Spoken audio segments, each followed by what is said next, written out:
Ciao a tutti amici di Un Sorriso in Più Family e bentornati. Io sono Angelica e oggi voglio proporvi un altro racconto per farvi un po' riflettere. Si intitola XXI secolo. Ancora oggi, a distanza di tempo, mi stupisco che sia potuto accadere. Eppure è successo. Un giorno qualunque di un mese qualunque. Ore 17.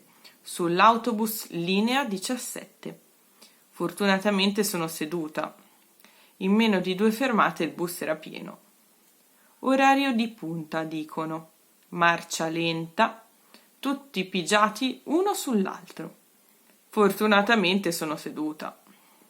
Io e nessun pensiero. Lettura distratta al giornale del mio vicino, poi noto una distinta signora dai capelli d'argento. Ad ogni fermata sobbalza affaticata, spintonata senza riguardo alcuno. Il mio vicino, con ampio sorriso, le offre il posto. Con mia sorpresa, la distinta signora dai capelli d'argento rifiuta. Con fare cortese il mio vicino si permette di insistere e la distinta signora dai capelli d'argento sbotta irata. Allibita osservo e mi chiedo perché. Non è un posto al contrario? Alcune persone, soprattutto le distinte signore dai capelli d'argento, soffrono a star sedute in senso contrario di marcia. Non è un posto trespolo, uno di quei posti che devi scalare l'Everest per potervi accedere. Gradini stretti, senza appigli, difficoltosi anche per gli agili e scattanti utenti. Figurarsi per una distinta signora dai capelli d'argento. Ma allora perché? Istintivamente mi annuso, non emano odori molesti, o almeno spero. E men che mai il mio vicino. Perché? Osservo nuovamente la distinta signora dai capelli d'argento. Spintonata, si sorregge con fatica dagli appositi sostegni. Osservo il mio vicino che è tornato alla sua lettura. Un'idea affiora.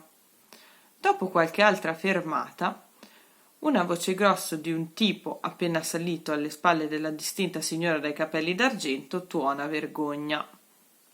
Apro bocca per replicare, ma il mio vicino mi fulmina con uno sguardo severo. Il tipo, dalla voce tonante, apostrofa un giovane studente dalle lunghe gambe. In un attimo questi salta su e cede il posto.